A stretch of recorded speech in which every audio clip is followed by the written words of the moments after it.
एक बार फिर से इरफान सर के फिजिक्स की क्लास में आप सभी का स्वागत है। मैं आपको चैप्टर नंबर 1 का सेकंड टॉपिक पढ़ा रहा हूं, जिस टॉपिक का नाम है electrostatic force and coulomb force. आज हम आपको कूलम्ब फोर्स का वेक्टर फॉर्म क्या होता है और पोजीशन वेक्टर फॉर्म क्या होता है ये हम आपको बताना चाहेंगे, और उसके बाद फिर प्रिंसिपल ऑफ सुपरपोजिशन को हम लोग याद करेंगे। तो आइए एक बार देखते हैं vector form and position vector form of Coulomb's law.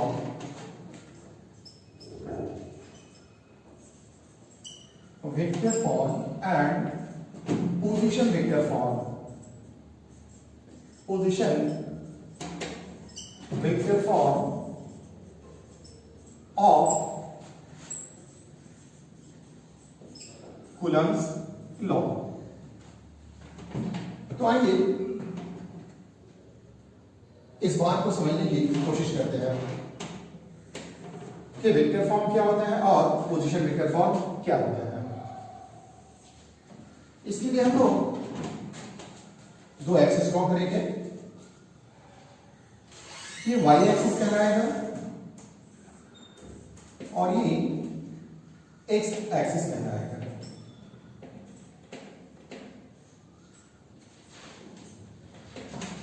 यहां पर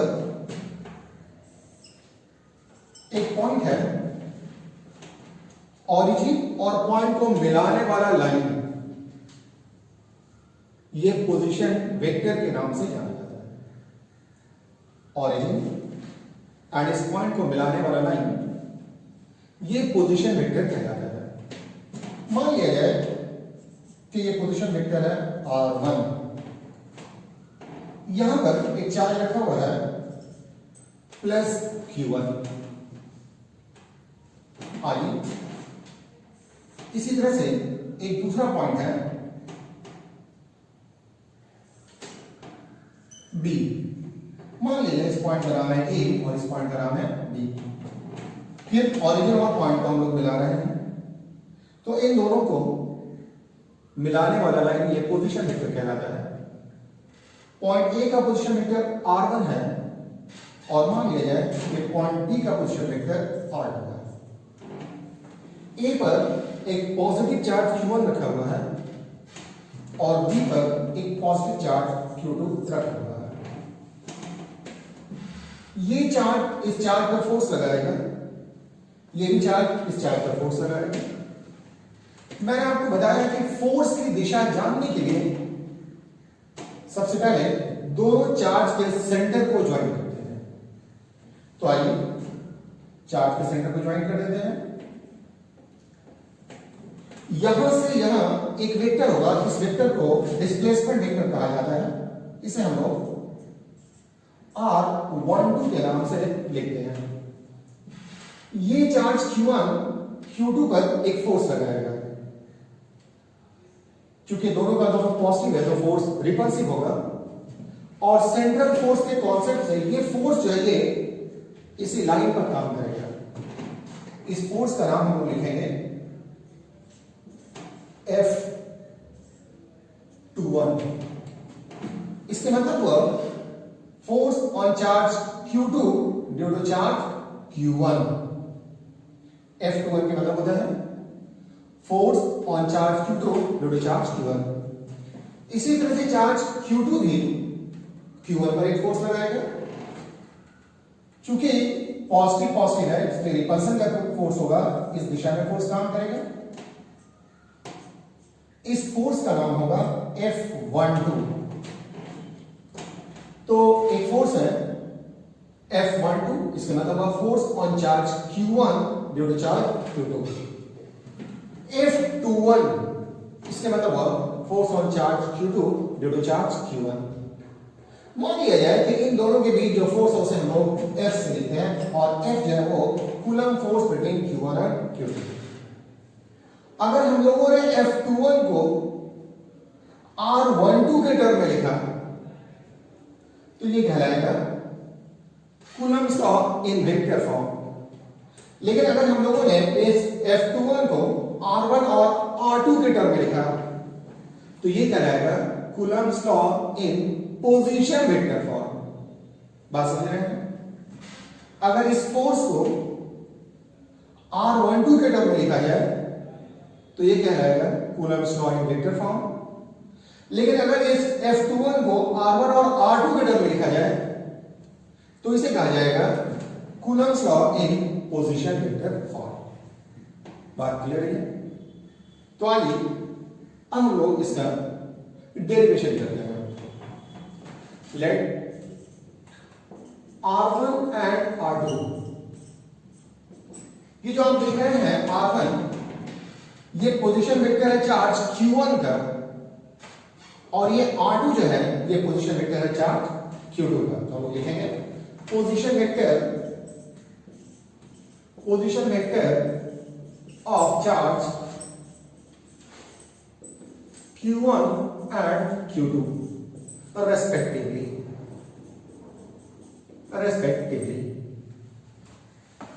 इसके बाद आप देखेंगे कि ये R12 है, इसे हम लोग कहते हैं डिस्प्लेसमेंट वेक्टर। R12 ये कहलाएगा displacement vector.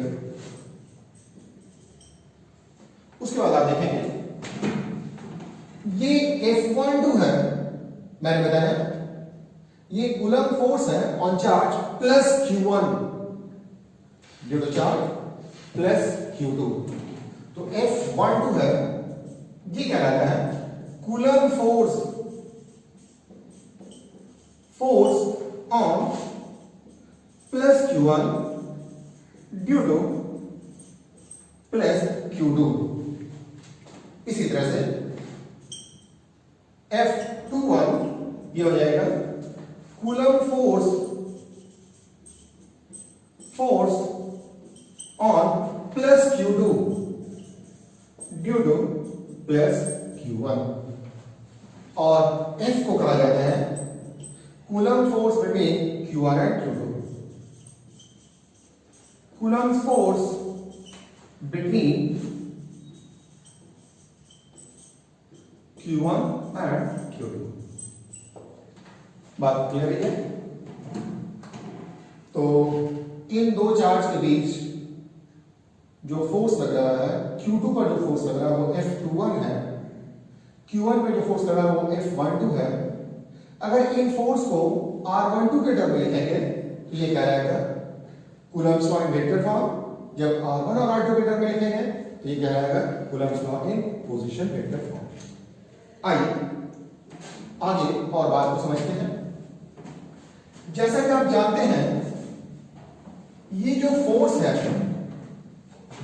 F12 and F21 ये एक्शन रिएक्शन का फोर्स है, और आप जानते हैं कि एक्शन एंड रिएक्शन के फोर्स में फोर्स मैग्नीट्यूड में तो इक्वल होता है लेकिन ये डायरेक्शन में ऑपोजिट होता है। तो आइए लिख सकते हैं here F12 is equal to minus F21। ये दर्शाता है कि ये दोनों फोर्स मैग्नीट्यूड में बराबर है, ये इक्वल टू का साइन है। इक्वल टू का साइन ये दर्शाता है कि ये फोर्स मैग्नीट्यूड में इक्वल है, और नेगेटिव साइन ये दर्शाता है कि फोर्स डायरेक्शन में ऑपोजिट है। अब आप इसका मॉडुलस ले लेंगे तो F12 माइनस F21 इसका मॉडुलस। जब आप मॉडुलस ले लेंगे तो मॉडुलस लेने पे वेक्टर साइन भी हट जाएगा और नेगेटिव साइन भी हट जाएगा। तो इसे आप लिख पाएंगे F12 is equal to F21, और इसी फोर्स को मैंने F से लिखा है तो ये हो जाएगा F।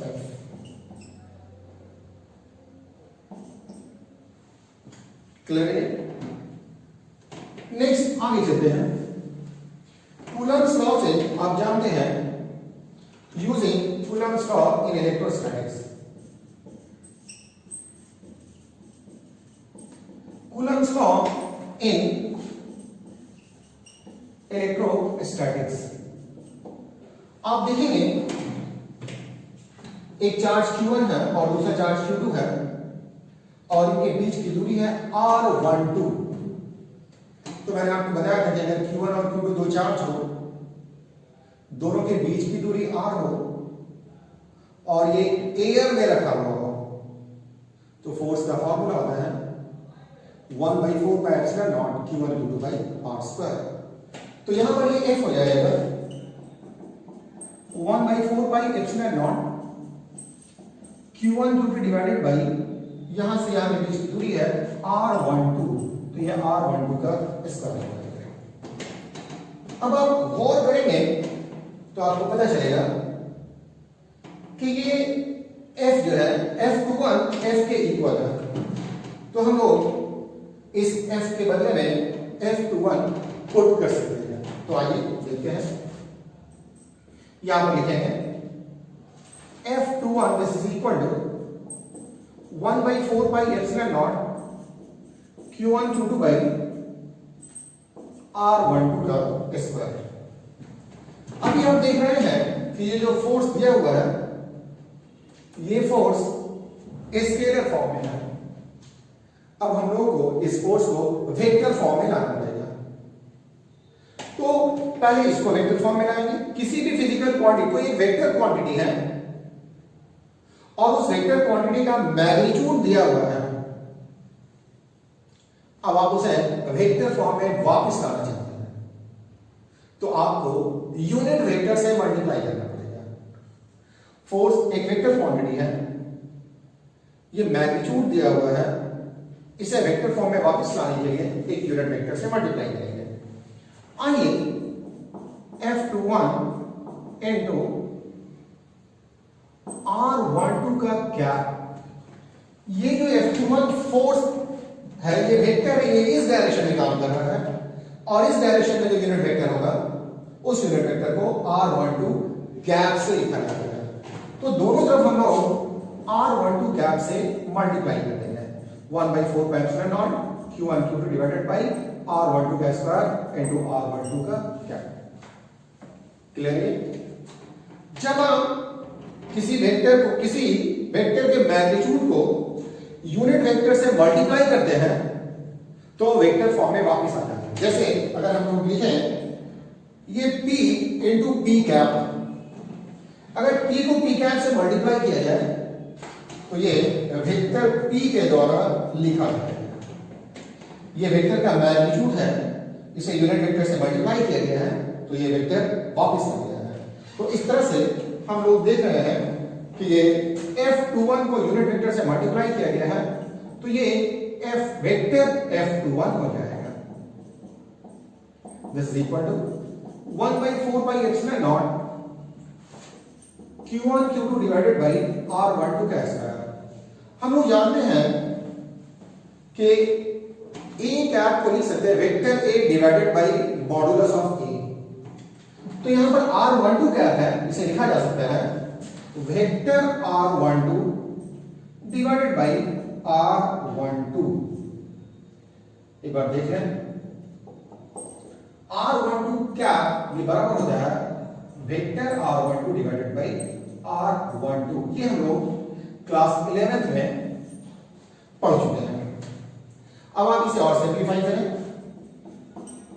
F21 this is equal to Q1 Q2 divided by 4πε0 into vector R12 divided by R12 का पावर, यहां R12 का पावर 2 है और यहां पर 1 है तो R12 का पावर हो जाएगा 3। आगे इसे हम लोग और आगे की तरफ ले चलते हैं। इसे हम लोग लिख पाएंगे F21 this is equal to Q1 Q2 divided by 4πε0 into vector R12 divided by modulus of R12 का होल क्यूब। इसी चीज को कहा जाता है Coulomb's law in vector form. This is Coulomb's law in vector form. Coulomb's law in vector form. तो ये बात क्लियर है। अब हम लोग देखेंगे ये जो F21 है इसे हमने R12 के टर्म में लिखा है। अगर F21 को R12 के टर्म में लिखा है तो ये कहलाता है Coulomb's law in vector form. लेकिन अगर इसी F21 को R1 और R2 के टर्म में लिखेंगे तो ये कहलाता है Coulomb's law in position vector form. तो मैं अब आपको पोजीशन वेक्टर फॉर्म में इस कूलम्स लॉ को ले जाना चाहूंगा। आइए देखते हैं अच्छे से।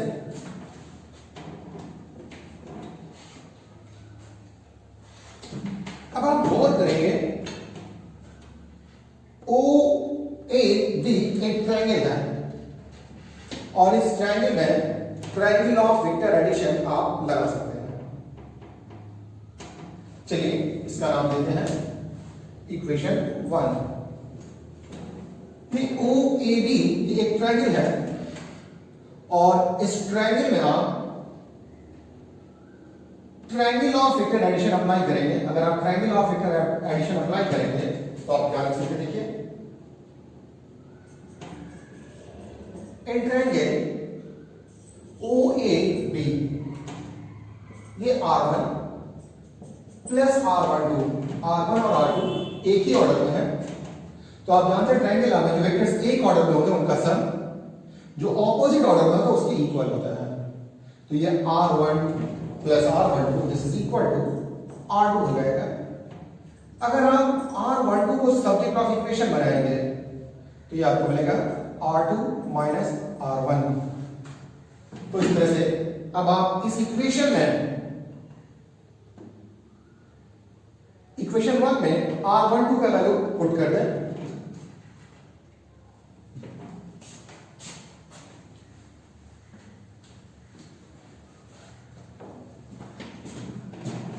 Putting the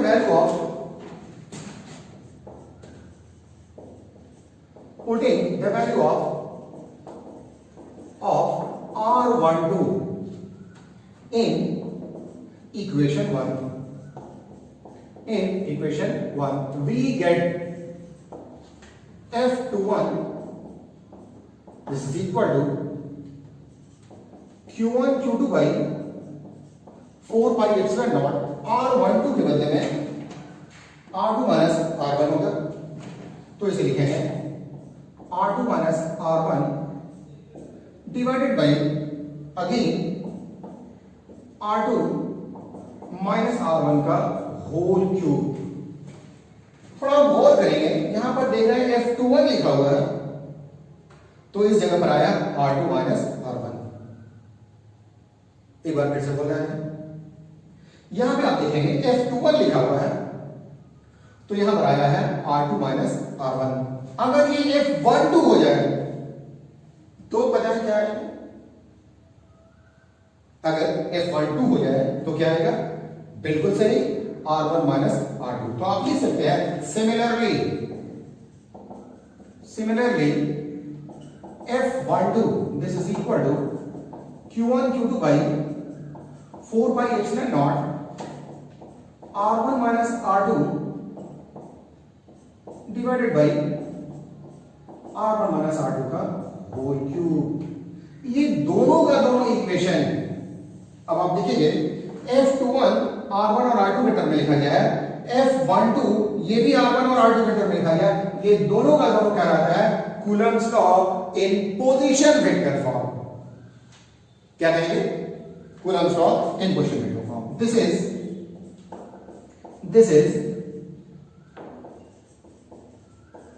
Coulomb's law in position vector form. Position vector form. थोड़ा गौर करने की चीज है, थोड़ा गौर करें। अगर यहां पर F12 लिखा हुआ है तो यहां पर आएगा Q1 Q2 by 4 pi epsilon naught R1 minus R2 by R1 minus R2 का होल क्यूब। अगर मान लिया जाए कि ये F12 नहीं होता, ये F13 होता, तब हम लोग क्या लिखते हैं, उस स्थिति में हम लिखते हैं F13 is equal to Q1 Q3 by 4 pi epsilon naught R1 minus R3 divided by R1 minus R3 का होल क्यूब। सपोज ये यहां पर आता है F21 या ये यहां पर आता है F23, मान लीजिए यहां पर लिखा रहता है F23, तो फॉर्मूला हो जाएगा F23 is equal to Q2 Q3 by 4 pi epsilon naught R2 minus R3 divided by R2 minus R3 का होल क्यूब। अगर यहां लिखा रहता है F01 तो मालूम है जब क्या होता, बिल्कुल सही। अगर F01 होता तो लिखते Q0 Q1 by 4 pi epsilon not R0 minus R1 divided by R0 minus R1 का होल क्यूब। अगर यहां पर रहता है F02 तो हम लोग लिखते हैं Q0 Q2 by 4 pi epsilon not R0 minus R2 by R0 minus R2 का होल क्यूब। अगर यहां लिखा रहता है F0n तब क्या लिखते हैं Q0 Qn by 4 pi epsilon not R0 minus R2 divided by R0 minus R2 का होल क्यूब। तो इस तरह से आपने देख लिया कि ये जो है इक्वेशन 1 ये कहलाता है Coulomb's law in vector form, जबकि ये और ये कहलाता है Coulomb's law in position vector form. तो आज के लिए इतना ही है, बाकी बातें हम आपके साथ फिर करेंगे। आज के लिए इतना ही है, ओके।